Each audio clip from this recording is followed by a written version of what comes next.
Good afternoon. My name is Kathleen Borain, and I serve as the Maryland Insurance Commissioner. Welcome to today's hearing on mental health parity reporting forms and regulations. As a reminder, Section 15-144 of the insurance article requires carriers to submit reports analyzing their compliance with the Mental Health Parity and Addiction Equity Act, which we refer to as MAPIA, on March 1st, 2022, and on March 1st, 2024. The Maryland Insurance Administration is required to promulgate regulations to implement the law by December 31st, 2021. That includes the development of standard reporting forms that will assure completeness and consistency in the information to be reported. This is our fourth public hearing to discuss these regulations and reports.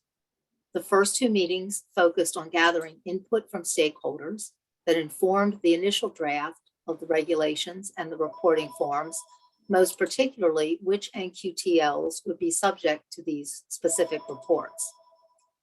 The purpose of the third meeting was to accept and consider comments on the first public drafts of the proposed regulations, reporting templates, and instructions after they were posted on the MIA's website over the summer. The MIA considered stakeholder comments and suggestions with respect to the regulations themselves, made revisions to the draft regulations, and is moving forward in the formal adoption process. With respect to the reporting templates and instructions, the MIA has likewise considered and acted on stakeholder comments and suggestions, but has scheduled this public hearing to focus specifically on the supplemental reporting templates. Before we dive any further into the meeting, I'd like to take a moment to introduce the MIA staff who are with me today on the call, and then I'll cover a few procedural items. So first is Corey Boone, my Chief of Staff. Good afternoon. Then David Cooney, the Associate Commissioner of Life and Health. Good afternoon, everyone. Mary Quay, the Chief of Life and Health Complaints. Good afternoon. Donna Kokosinski, the Acting Associate Commissioner for Market Regulation and Producer Licensing. Teresa Morphy, the Chief Market Conduct Examiner for Life and Health. Good afternoon. Lisa Larson, our Director of Hearings and Regulations. Hello, everyone. And Craig I, our Director of Communications. Hello and welcome. Please note that this public hearing is being held via the Zoom webinar platform and is being recorded. The sound and video recording will be made available on the MIA's website within the next few days. I just want to note that while we would like to hear from everyone at this meeting who would like to speak, only those individuals who received a panelist invitation and who have accessed this meeting through that link can be seen or heard at this point. Links were sent to the individuals who registered to speak in advance. If you fall into that category, but you have not been able to log in as a panelist, please let us know via the chat feature. If you did not sign up to speak, but you wish to be heard, we will try to accommodate you as time and technology allow. Please let us know via the chat function that you would like an opportunity to speak. And finally, to help ensure excellent sound quality throughout the hearing, we ask that you please stay on mute unless you are speaking. As we explained at the last hearing on August 31st, the MIA considered the requirements of Maryland law and the public comments received at the earlier public meetings while developing the initial drafts of the regulations, templates, and instructions. The MIA also reviewed and incorporated elements from similar reporting requirements in other states and recent updates to federal law and sub-regulatory guidance from the federal government. After reviewing and considering the additional oral and written comments submitted for the draft materials, the MIA made further revisions to streamline the regulations and template reporting forms and to clarify certain requirements that may have been unclear based on some of the comments that we received. The revised regulations were formally proposed in the Maryland Register on October 22nd, 2021. Revised drafts of the main templates and instructions dated October 13th, 2021 were posted to the MIA website. We welcome comments today on those revised documents, and David Cooney and Mary Quay are available to answer any questions from stakeholders about the rationale for the changes shown in the revised regulations and templates. We expect, however, to focus most of our discussion today on the previously exposed data supplements that have not as yet been revised. Those data supplements were designed to verify assertions made in the in-operation analysis for specific NQTLs. As we have reiterated many times, disparities in data are not dispositive evidence of a violation, but disparities may point to areas where further analysis is needed. A substantial number of the comments we received on the draft materials were directed at the data supplements. So rather than address those comments through a revised draft, we scheduled this hearing to provide stakeholders with the opportunity to express their concerns. The MIA believes that an evaluation of quantitative data is essential for completing the in-operation analysis. While carriers may certainly submit their own additional data elements to demonstrate compliance, the draft data supplements were intended to ensure uniform reporting of data between carriers for the particular items that we determined were most critical to analyze. We have learned from other regulators and from our own experience with complaints and market conduct efforts that without clear and specific upfront guidance from the regulator, carriers are unlikely to provide sufficient data to support a complete NQTL analysis. We do, however, recognize that compiling and reporting certain data elements may result in significant systems and administrative costs for carriers, and that it may take time to implement these processes. We are therefore requesting comments on the pros and cons of requiring the data supplements to be submitted at the same time as the report required by Section 15-144 of the insurance article, at a later date, or as a separate data call. We are also interested in comments on which particular data elements are the most important to reveal potential disparities between mental health and substance abuse disorder benefits on the one hand and medical surgical benefits on the other.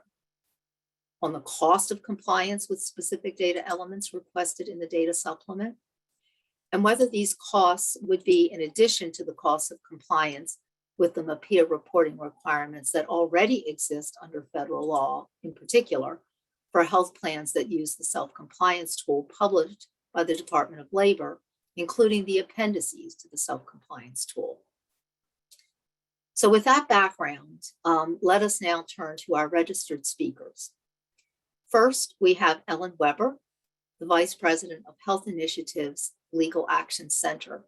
And I'm going to ask that everyone other than Ellen,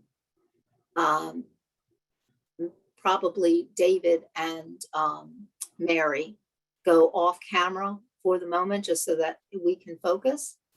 Thank you. Welcome, Ellen. Happy to hear from you today. Thanks very much, Commissioner Moran, and thanks also to you for convening this fourth session. I hope you can hear me okay. I have an overactive furnace in my background, and I'm hoping it's not causing a whole lot of distortion, but just let me know if it does. No, it's okay. Terrific, thank you. So again, Legal Action Center, as you well know, convenes the Maryland Parity Coalition, and we are obviously very supportive of all the work that the MIA has done to put out very effective forms, to make revisions, and to clarify information. We urge the MIA to require the submission of the data supplements at the same time as the comparative analysis and the MAPIA data report. I'll give a few reasons right now. I wanted to comment on a few other items, and then we'll return back to this main issue. But first of all, as you've identified, the plan's in-operation compliance cannot be evaluated without this outcome data that are included in the data supplements. For far too many years, consumers have advocated for the submission of this information so that they can really understand whether they're getting the mental health and substance use disorder benefits that they're paying for. And the carriers have consistently said that the MIA can ask for this information at any time and that they will respond to it. Well, the MIA has now asked for this information in the context of a parity compliance reporting where that information is needed the most. Because you cannot do the in-operation compliance analysis without it. But the carriers are seeking to move that goalpost once again. We do not believe that there should be any further delay, and no further obstruction to this process should be permitted. And I will return again, as I said briefly, to this at the end. But the initial information that you asked for in terms of which supplemental data is most important, we believe that all of the information that you have requested in the supplemental forms is essential. We have provided with detailed comments in our written submission. Don't need to repeat any of that here, but we again urge you to include all of those data supplements at the same time. We do have we wanted to thank you for a few of the revisions that we saw in the materials you've already provided. Wanted to ask a few questions with regard to the summary form that has now been provided. And then, as I said, I have a few other comments on any further delay. But first, we really do appreciate that the MIA has adopted many of the suggestions that we have proposed for purposes of clarification. We think it's essential that the carriers are reporting the NQTLs for mental health and substance use disorder benefits to the extent that those NQTLs are different, or that they've used different rules for applying the NQTLs to mental health and substance use disorder benefits. So we truly appreciate that. We also appreciate that the prompts in that analysis form are not intended to limit the NQTLs that the carriers must report in any one of those 14 classifications. We think the revisions to the definitions and the inclusion of other definitions will ensure more complete and uniform reporting. We thank you again for clarification of the NQTLs that are applied to emergency services and the pharmacy classification as well. We have a few remaining questions with regard to the formulary design questions in that reporting form, and we will include that in some written comments. We didn't see a deadline for submitting additional comments, and we wanted to find out what that might be, because we are happy to conform to that, but we would like to put something in writing. This also will apply to the summary template form, because we do have some additional questions with regard to that.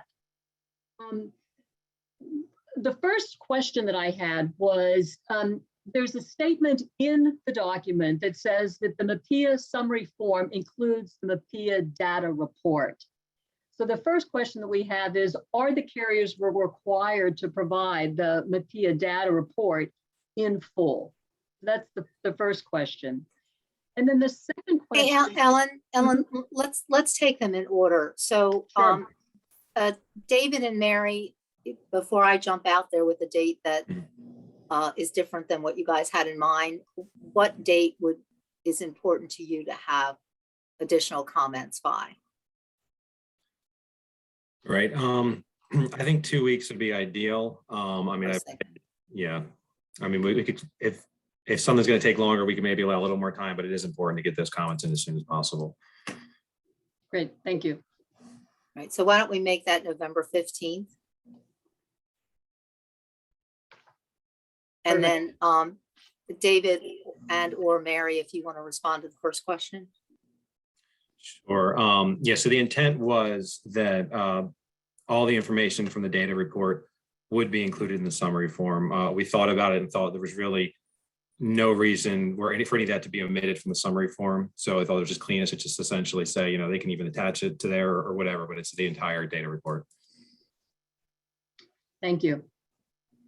Then the second question that I have is just some clarification as to whether the carriers are required to provide a summary form for each of the 5 plans within each product. We think the law requires that, but we wanted to clarify that. Yeah, I can't remember off the top of my head, but I believe so, Mary. Does that, I don't think anything we thought would be different for any reason. Maybe we'd have to get back to you to double check, but I'm pretty sure that was the intent. I think so as well. Yeah, I agree. Thank you. Then Thank you very much. Then just wanted to offer a few suggestions because these are some of the items that we'll include in our comments. In order to ensure that the summary form is as user-friendly as possible. I mean, we all know that the parity is complicated, but in order to I think, help consumers understand what they're seeing, we have a few suggestions. First, we think there might be value in identifying some of the key Parity Act standards on the introduction page. And that would include things like an explanation that benefits are evaluated by classification or category. The term category is used in other parts of the summary template, but it's not described or explained for the consumer. So we think that might be helpful. We also think that it might be helpful to include what the basic rule for parity compliance is with regard to non-quantitative treatment limitations. In other words, to identify what the non-discrimination standard actually is. In addition to that, we think that the MIA could provide a link to state or federal resources on the Parity Act for consumers' reference. The carriers probably are supposed to have additional information on their own websites about the Parity Act, and so that any link could also be included on that summary template. We think it would be very helpful to have a brief definition or what the meaning is of each of the 14 non-quantitative treatment limitations that are included in the summary form. That could be drawn from the definitions that are now included, either in the regulations or included in that information sheet, and to put it in some kind of lay terms, just so that the consumers understand what this information is actually describing. We also think that the one item that was missing from each of the summary, each of the separate documents for the 14 NQTLs was a summary of the findings of the comparative analysis. We appreciate the inclusion of the requirement that there must be information documenting that there is no more stringent application of an NQTL to mental health and substance use disorders. But a summary of the comparative analysis doesn't seem to be there. So we would recommend that also be included as a standard feature. So those are the items that we wanted to highlight for purposes of the summary template. Again, we think that is going to be very valuable for consumers so that they can begin to better understand what their rights are, so that they can then do self-advocacy and can begin to identify whether they think there is something missing in the services that they've been afforded under their plan. So I'm happy to answer any particular questions about that.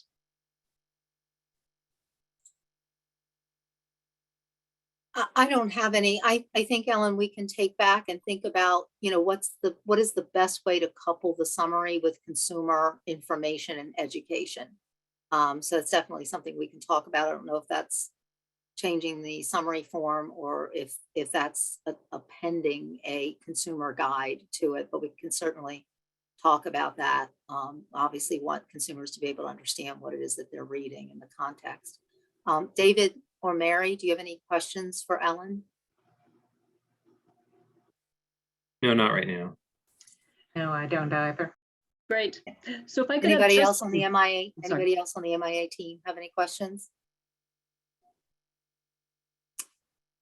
Okay. So if I could have just a few more minutes of your time, I just wanted to round up a few more reasons as to why we really would urge the MIA to move forward on the current timeline with the supplemental data forms rather than postponing that at a different time or through a separate data call. Okay.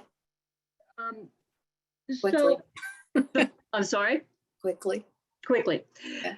The first thing that the carriers in their comment letters have indicated is they indicate that your templates go far beyond either the Department of Labor's toolkit or the Consolidated Appropriations Act requirements.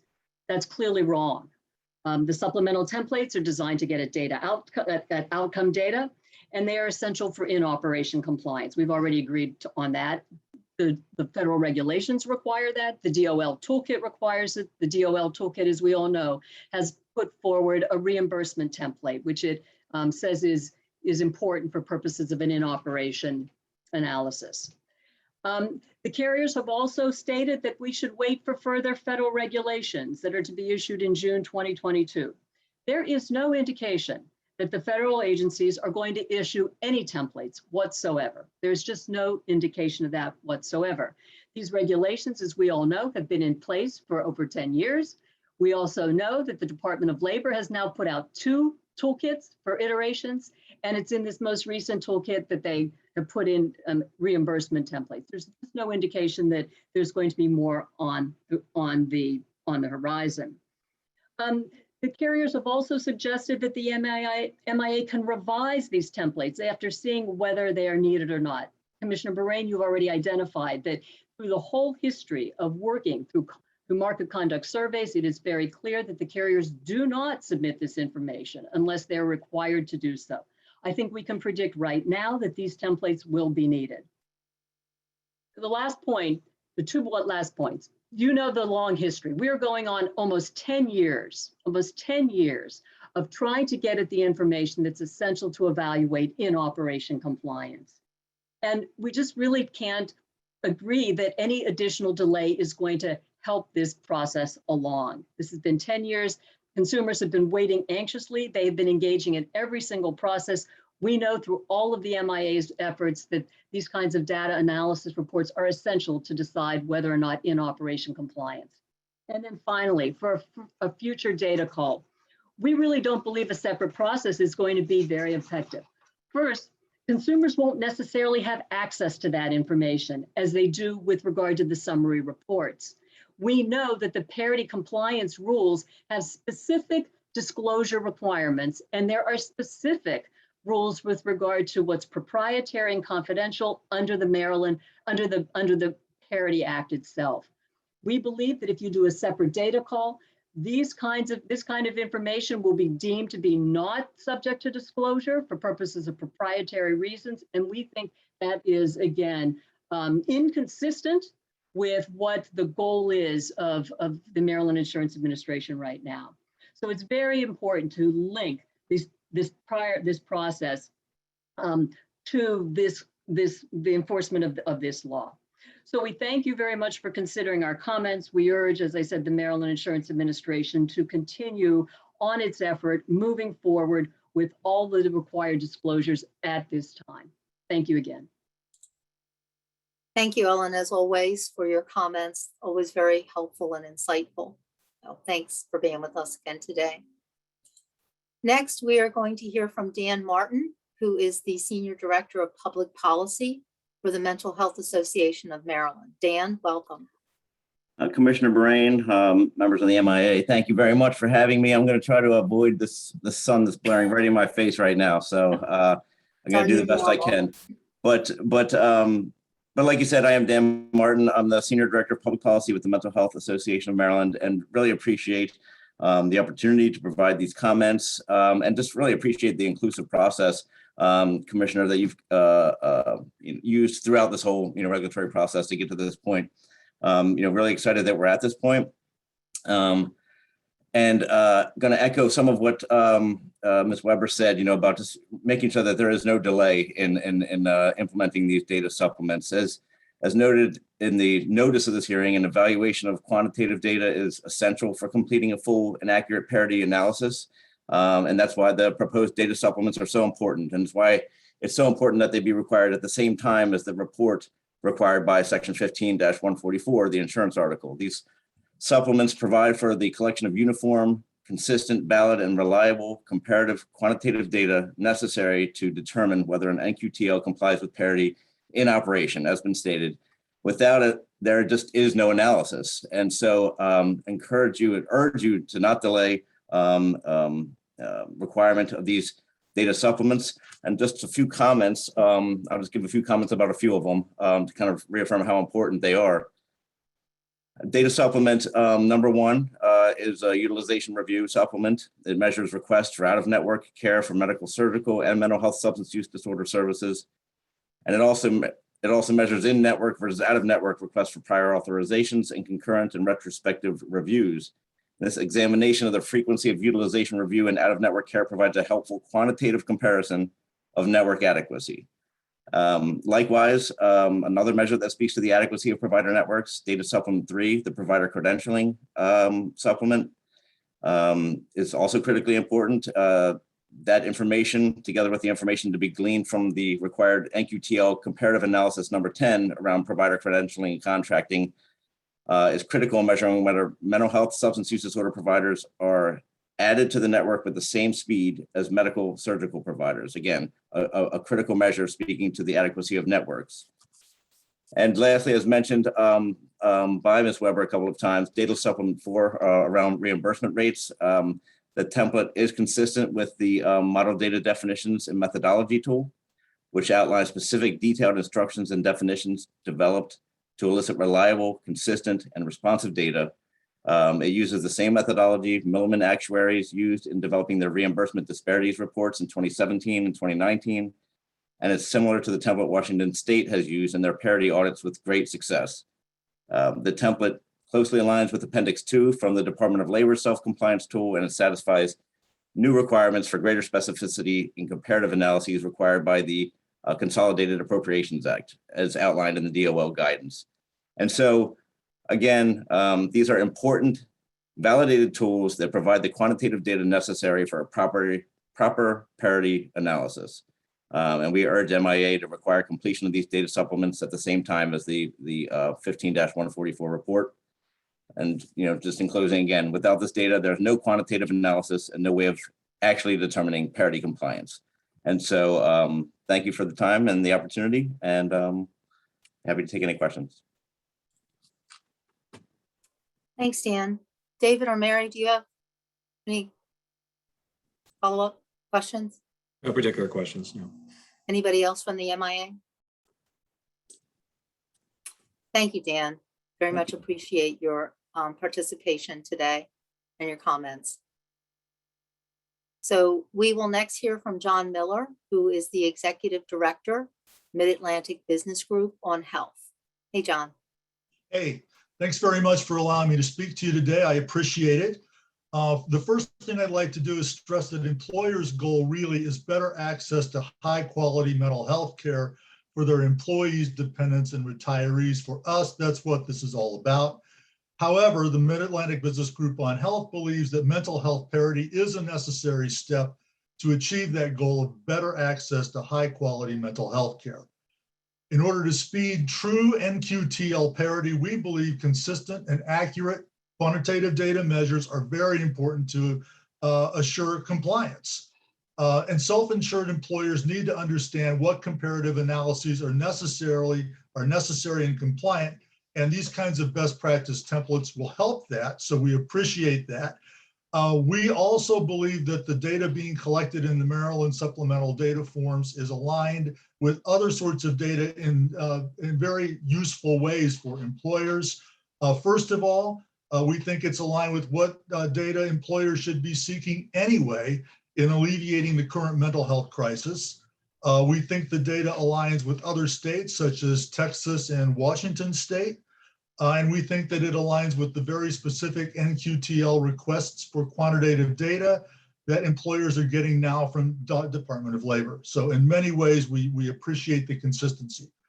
I will go back and again say that purchasers do not want to create unnecessary work or expense, and we do appreciate that this will require some effort. We're aware of that. Every day, however, that the collection of quantitative data is delayed is another day for us when a parent walks into a human resource office of his employer and says that he can't get care for his 15-year-old son or daughter, the mental health care they really need. Therefore, we support issuing the regulations and the quantitative data requests together as soon as possible, without further delay, with the end goal, once again, in mind of better access to high quality mental health care. And I thank you for the chance to share that perspective very much. Thanks. Thank you very much, John. David, Mary, or any of the MIA team members have any questions for John?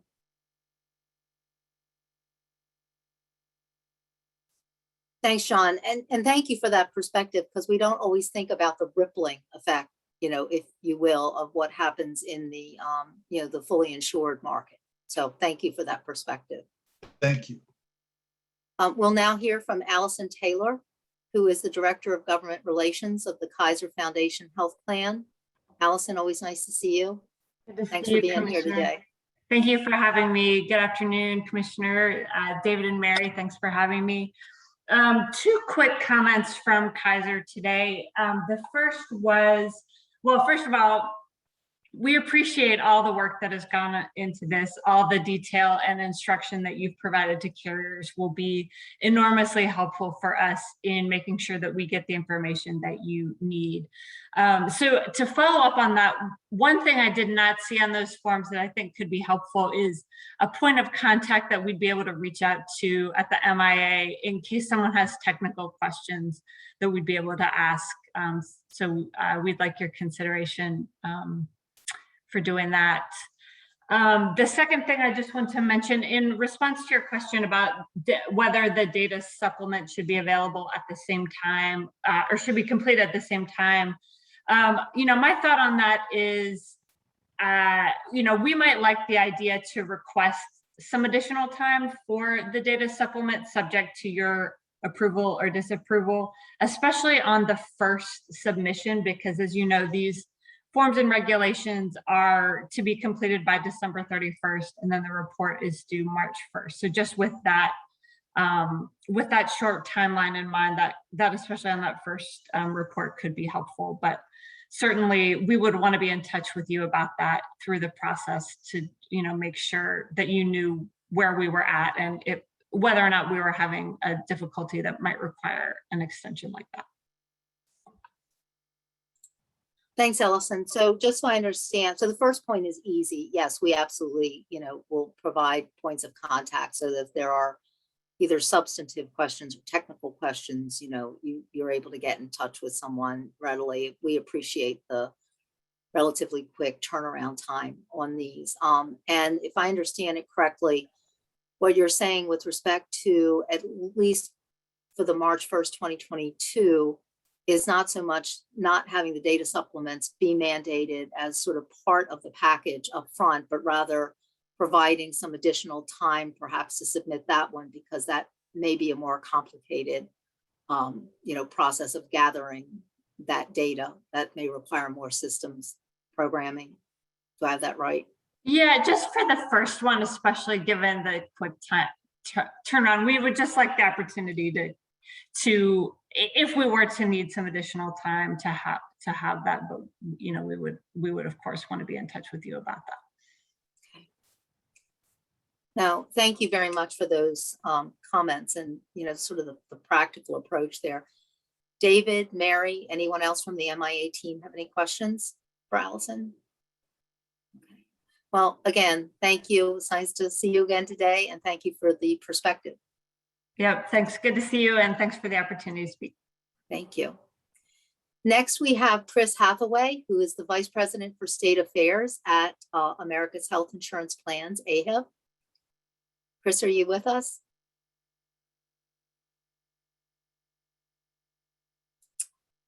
So I don't see her here, and I don't see her in the audience, the attendees. Yes, I don't see her.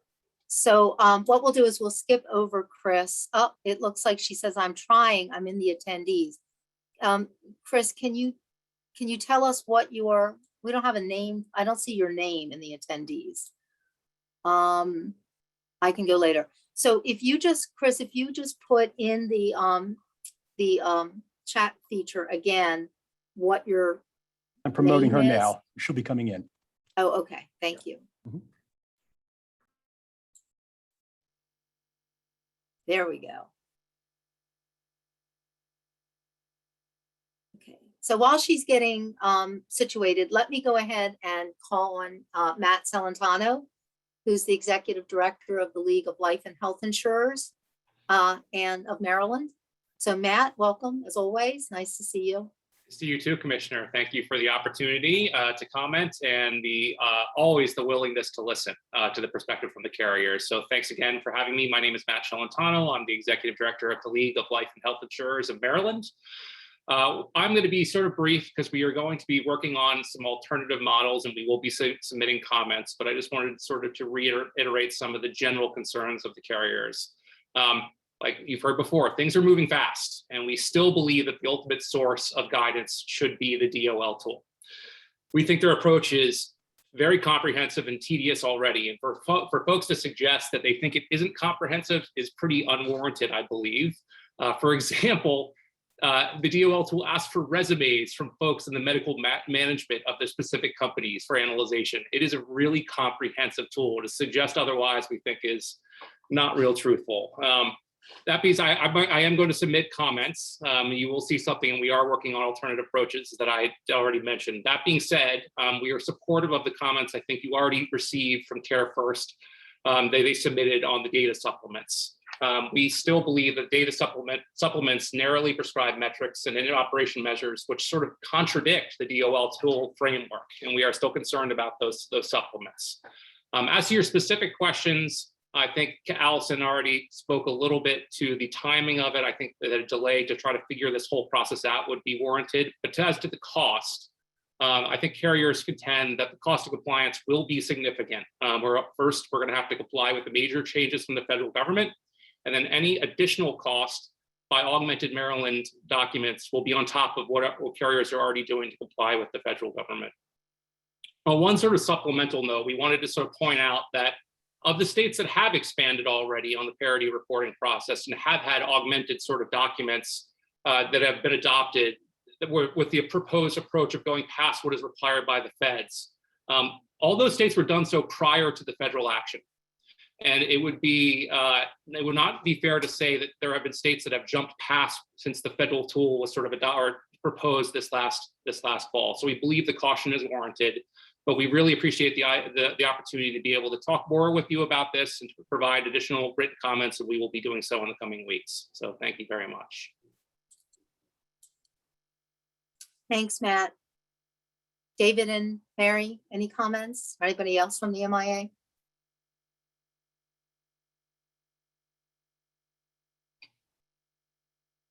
Okay, thank you, Matt. Sure. And now I think Ms. Hathaway, Chris, are you available? Okay, that's great. My Right. apologies. That was definitely user error on my part. So. No worries. Everybody has a day like that. I have several a week. So welcome. We're glad you made it over and happy. Well, thank you. Today. Thank you, Commissioner Brandon. Thank you guys very much for hosting me here. We always absolutely appreciate Maryland is terrific at having an open door policy, and we are super appreciative of that. I just wanted to absolutely agree with Mr. Celentano's comments. AHIP as the national trade, I think where we see it from an overarching perspective is just the concern about having little templates or forms kind of popping up in 50 different states. I think to Matt's perspective, we've had a few states, they were looking for additional data, like yourselves, understandably move forward. We will now, come springtime when we get the new federal requirements, having to go back and taking a look at those, seeing how they need to change, be somewhat tweaked, and looked at again after the federal requirements come out. I think what we're seeing right now coming into the new year is the quagmire that we were in for surprise billing. We're thrilled that it's done, right? We're thrilled that the feds have moved forward. We've got a couple dozen states now that we're going to have to go back through, and we've got different rules now for how we treat commercial versus ERISA plans. And I think we're very concerned about that, making sure that our patients are not caught in the middle on anything. We're just trying to make sure that we avoid that step, especially because we know it's coming down. We're very certain that it's coming forward this spring. So I think from just the data supplements themselves, we're looking for is just to at least wait until the feds come out and then just take another look at that. We do have, we have the new DOL tool that's now mandated that has a lot of data, as Matt said. Just was it last year, the year before, MCAS handbook had an additional full mental health reporting data supplement. So there's a lot of new data out there that we hope is assisting staff. If it's not enough, let's take another look this spring. So, we did I understand we'd love to have a financial cost specific to put on this. I know that's why the staff had kind of asked for that question. I think ABHW had put in their comments a really good explanation of the different full-time employees that were needed, et cetera. When I asked, a member, can you just break it down to me, explain to me the process? That kind of, in my simple brain, I liked her explanation better, was just, you have to hire someone to write the algorithm. You got to have someone to check the algorithm. Once the algorithm is pulled, then you need a separate check and verification of that. And this is nothing to you, news to Commissioner, to you and others on the staff. I was just like, okay, that's halfway through it, right? Because then you have to have a legal analysis, and then you have to have someone who writes the legal analysis to check the legal analysis. There was like 10 different steps that they kind of explained to me about getting one data pulled, not 100 or however, not 100, but however many the data sets are. So that kind of explained to me, okay, that is just where the enormous costs come in, because all those different steps have to be done separately for each and every data set and element. So I think just wanted to kind of lay those kind of different thoughts about what we were considering from a national perspective, hoping you'll keep that in consideration through, and hopefully we can come back again in the spring when we have a little bit more clarification. And Ms. Quay, very well, I'm sure, the states there at the MAPIA working group and NEIC will be jumping on top of what's going on in the federal requirements. So we can all make sure that we probably get maybe a model or something of that sort coming from them to figure out how to, if we need to, coordinate what the feds are coming out with. So I'll leave it at that, but thank you very much for your time today. No, I appreciate that. And, I appreciate the perspective. Of course, we know how long it takes to develop a model. And we know how long the federal government has taken. And I'm glad that you have some certainty about the spring. I'm not sure that I share that, given the number of things that are going on. And we have the practical issue of, we have a statutory requirement of, the reports that have to be filed on the 1st of March. And the concern, frankly, for us and what's driving the data supplements really is the experience of those other states and those other regulators and what they've told us about, the issues that come up in an effort to look at the in operation components. So we're trying to balance between, being as reasonably consistent as we can be, and also being proactive about what, frankly, we already know we're most likely to need up front. And, that there is some benefit to carriers of understanding what that is. So we're having this meeting because we really want to hear and we really want to take the information and the perspective and then make final decisions about which direction we're going to go in. So I do appreciate your comments, but I'm not sure that, I'm honestly not sure that we can just sort of set it aside and revisit it in 3 or 4 months. I don't feel very clear that we're going to have perhaps more clarity either at the NEIC level or at the federal level. But I do understand what you're saying about trying to have as much efficiency and uniformity and to be, frankly, efficient with our economic resources. So I take that part very seriously. I appreciate that. Thank you, Commissioner. Okay. So now we have, as our last registered speakers, we have Deb Rivkin and Darcy Smith from CareFirst. So welcome to you both. Hello, Commissioner. We were not planning to speak today. We have submitted comments. We think that we didn't want to take up time today. We've reiterated a number of points we made in our previous written comments, and we thought it was more appropriate because of how technical this can be that we wanted to make sure that we had it in writing. So we have nothing further to add right now. Okay. Well, we do have your comments. Thank you. They are very detailed, and that's always very helpful. So thank you both for that, for your team. David or Mary, I don't know if there was any questions that you might have had for CareFirst. No, for CareFirst, but just for the other stakeholders on the phone. Like you said, we did receive those comments. They haven't been posted yet, but they will be shortly today, probably. They came in on the 29th, so we will get them posted. That brings us, let me just double check here, to the end of all of our registered speakers. If there are other folks that are on the phone that or are in the audience that would like to be heard on this issue, and particularly with regard to the data supplements. I mean, happy to hear about the any questions that you have about the changes to the regulations, which were submitted on October 22nd, or any of the other adjustments to the templates. But particularly with respect to the data supplement. So it looks like Kim Robinson from Cigna. So Craig, if you could bring Kim over. I will.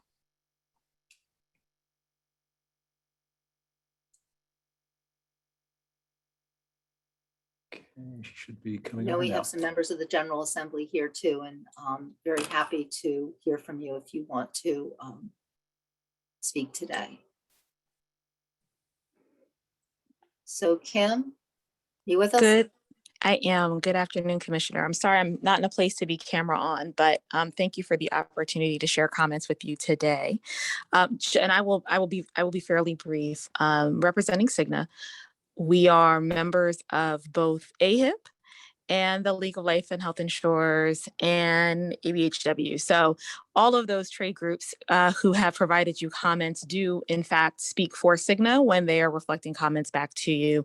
But just to amplify some of the more salient points that you've heard, and also some of the points made by my colleagues at CareFirst, which we agree.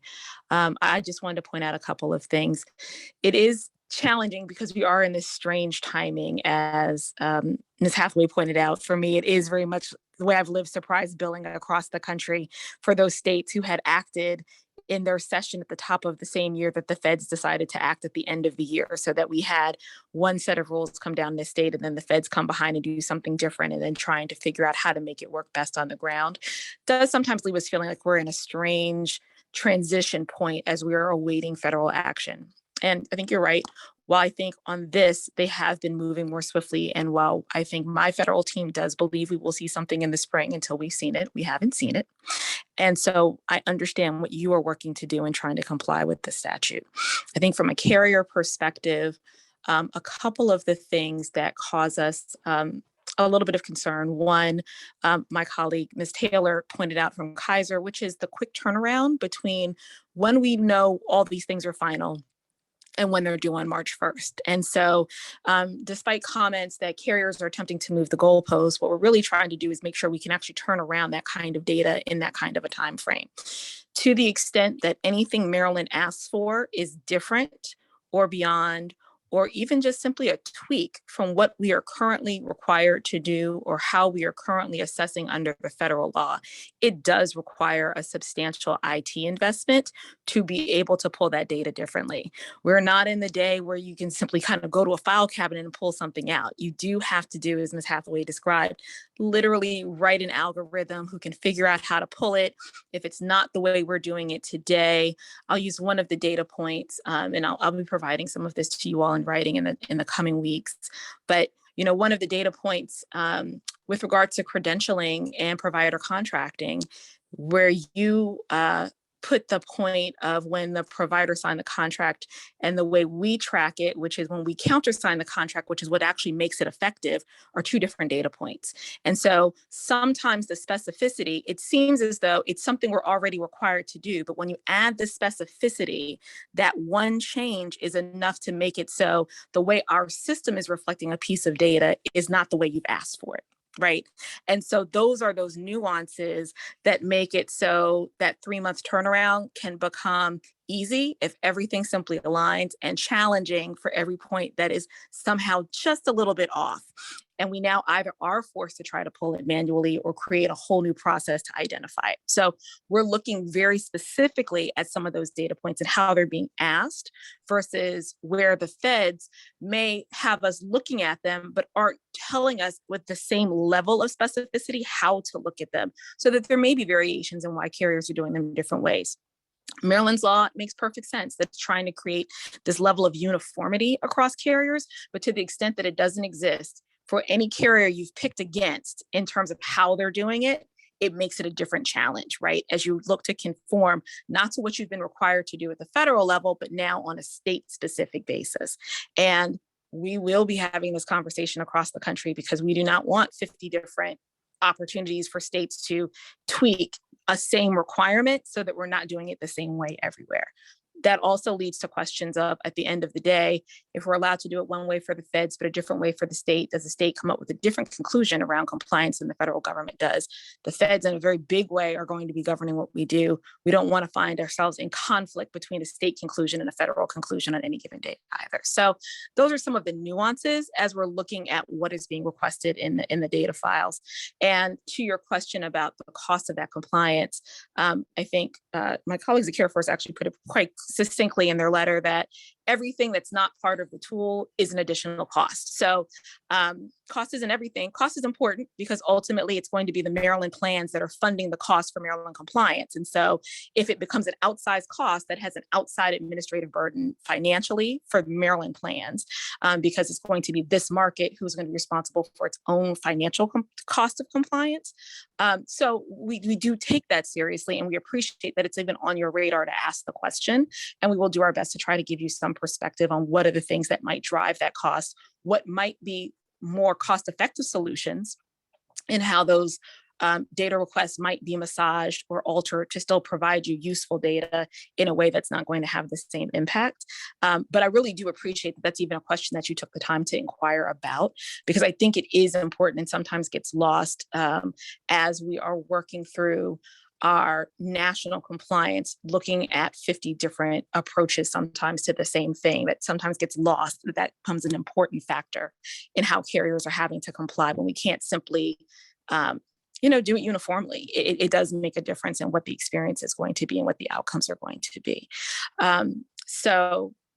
I'll stop there for today, but I just thought those were some points that I thought were worth amplifying and wanted to share those with you today. And we'll be in touch in the weeks to come with more information. No, that's great, Kim. Your comments are always extremely thoughtful and very helpful. So I'm really glad you came over today to share those additional considerations, as you say, the nuanced points. And I'll look forward to getting your written comments. Is there anybody else who's on the line that would like to be heard today? Just give folks a second.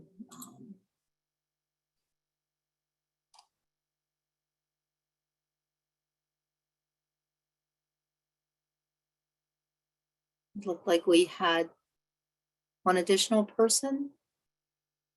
Yes, Brad Lerner, I will bring him over. And Senator, okay. So do you want to bring him over? He may already be in the, now, let's see. Not seeing Brad. Oh, there he is. Okay.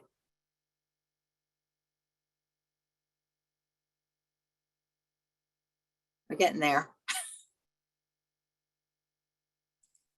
Okay. Hey, I'm here. Brad Lerner, Okay. hi. The miracle of Welcome. technology. Hi, thank you for having me speak this afternoon. I'm Brad Lerner. I'm a health policy director with Anthem. And I've been working on Parity implementation for about 13 years. I was formerly with Beacon Health Options. So I'm quite familiar with MAPEA. And I just wanted to echo what some of the other payers, I haven't spoken at any of these proceedings, but we're members of AHIP, we're members of ABHW, both of whom spoke, filed comments and or spoke today, and I really support their position. But I really just wanted to underscore some of the reasons why the DOL tool and sort of the CAA has been a game changer in terms of parity. I understand that there is a long runway for this law that goes back to 12 years, 13 years, and I appreciate those comments. But the CAA, what it did is it codified a non-quantitative treatment limitation standard that heretofore was only a suggestion. So now it is the law of the land, and it requires a 5-stepwise analysis where it breaks into factors, evidentiary standards, as written, in operation, which was part of some of the things were discussed today. And it is a required meant to document this information and do the comparative analyses. This is now whether a state has an individual statute like Maryland and some of the other states, or they do not have a state. This is going to be required for the employer plans and for the commercial plans. This, so there's a tremendous amount of work going on because before it was a suggestion and many of parity compliance efforts were done differently. Now it is a requirement, and therefore we shall see at the end of the year, there will be a congressional report on the compliance as required by the CAA. So this is not something that's being kicked the can. The DOL has said it's their top priority. They're thinking of all the other priorities they have.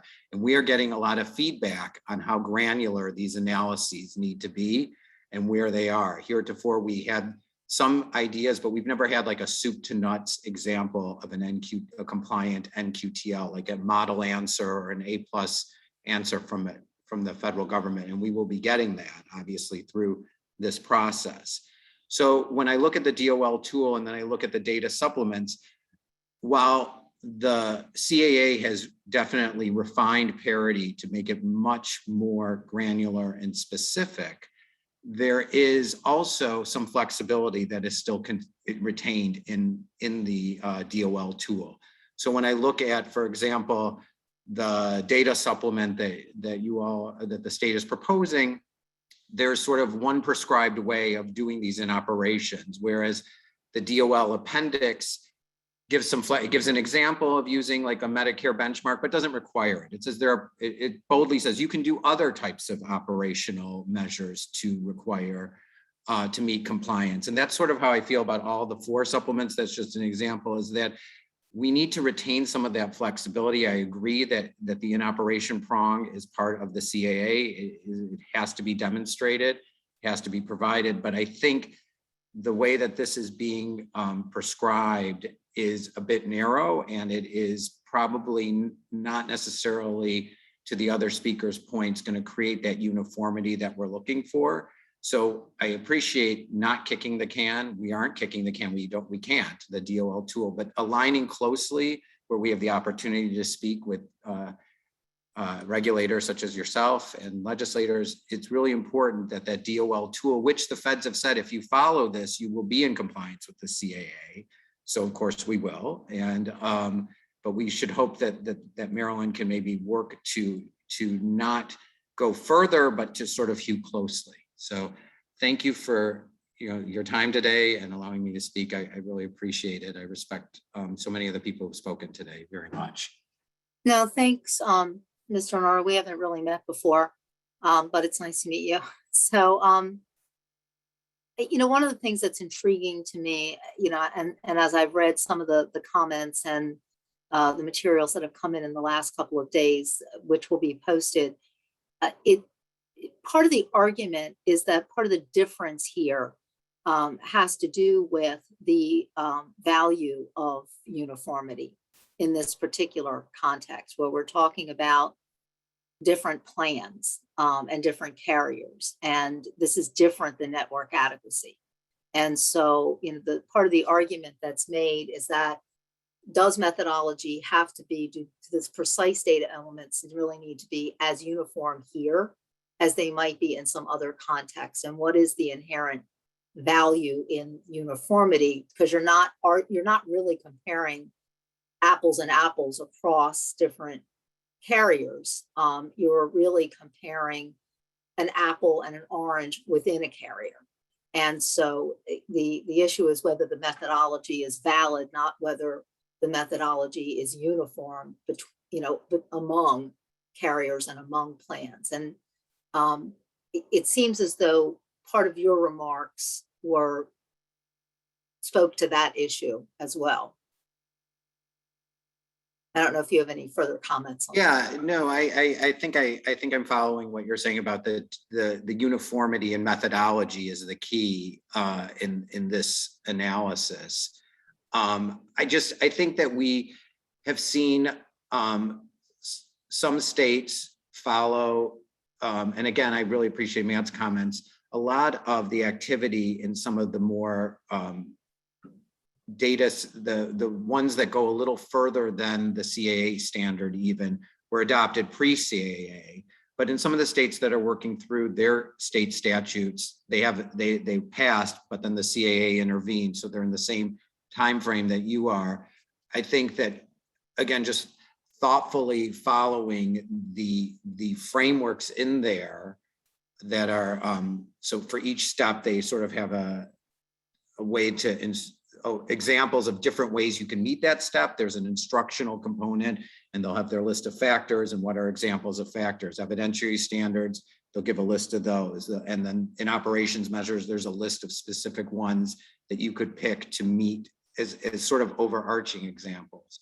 And so I feel like, just again, trying to hew closely, I feel like there's a narrowness that creates, to the other speakers, a lot of extra work and effort that don't necessarily add to the parity analysis, but they will constrain the parity analysis to sort of make things look one way, whereas there's this flexibility. So if we're doing it in other states, the 5-step analysis, it should be able to meet the muster in Maryland. But I'm thinking, when I look at these data supplements, they add a lot of different information that just isn't being contemplated in the federal parity law as it stands right now.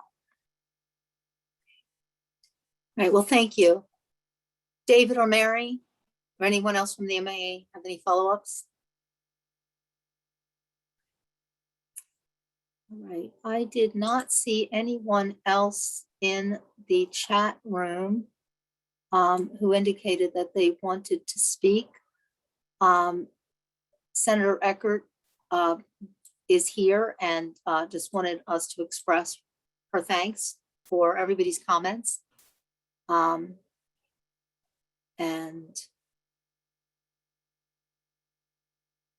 I see, and Kim, thank you for the chat comment for everybody. Is there anybody else who wanted to be heard today on this issue?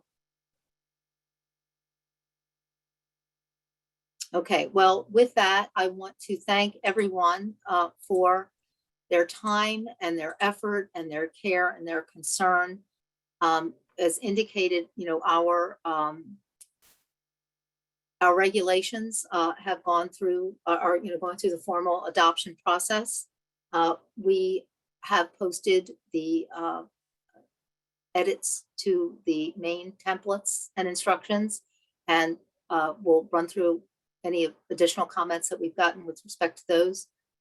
But we know that the main issue here is on the data supplements. So we will be taking into consideration everything that we've heard today and all of the many thoughtful and detailed written comments that we've received. We'll make sure that everybody's written comments that have been received are posted.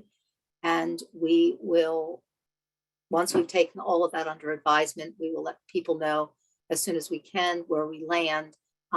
We will post this on our website, but if you have written comments, if you can provide them by the 15th of November, that would be appreciated.